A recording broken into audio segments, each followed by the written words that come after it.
Welcome to Dimes with Ruby. In this video, I'm going to be going over how I would invest $1,000 if I was starting right now. If you're someone who's been really wanting to get into investing but are kind of looking for an outline or a cheat sheet, this video is for you. So let's get started. So before we start talking about some good investments, there are three very important questions you're going to want to ask yourself. Number one, what is the purpose of this money? What exactly are you investing for? Is it for a house? Is it for college? Is it for retirement? Is it just for future wealth? We want to make sure we are intentional with our money. So it's really important to know what is the purpose of the money. Question number two, when are you planning to utilize this money?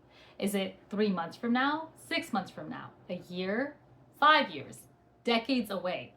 When is it that you are going to use this money? Because that really tells us how liquid our investments have to be.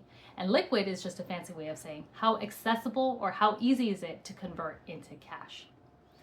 And the third question is, how much risk can you take? Now, the first two questions, the purpose and the timeline, will really help dictate the amount of risk you could take. But you want to ask yourself, are you someone who is very risk tolerant, which means, yeah, let's go, jump in, or are you someone who likes to play it safe? That is really also going to play into what investments would be a good choice for you. All right, so once you've actually taken the time to answer those three very important questions about your own money, that's really going to actually narrow down the list of investment options you have.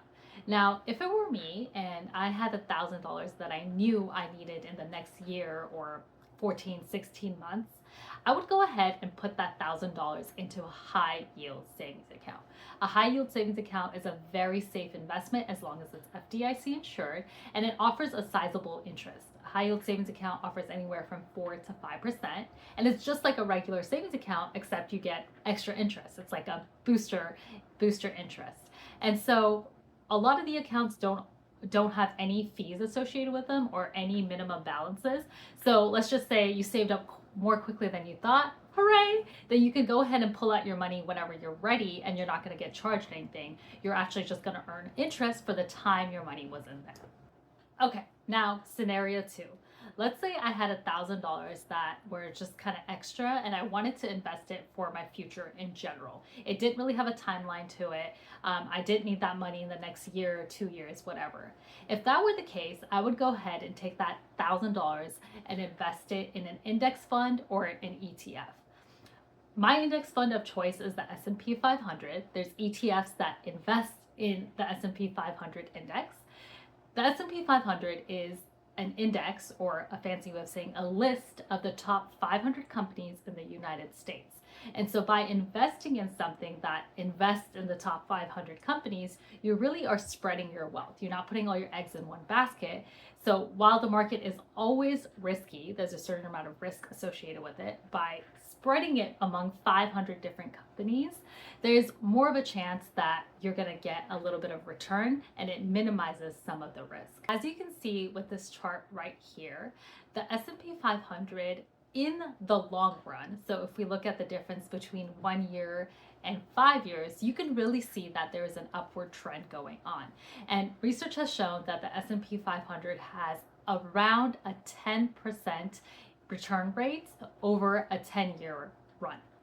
Now, if it were me, another two options that I find useful are the VTI and the VT.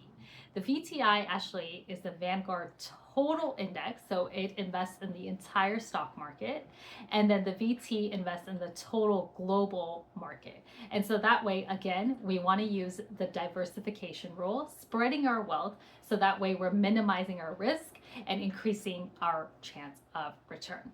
I've shown you right here the VTI graph over the 5 years and the VT graph over the 5 years. All right.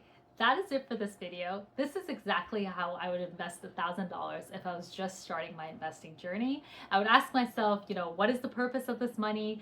When do I need this money? And what is my risk tolerance?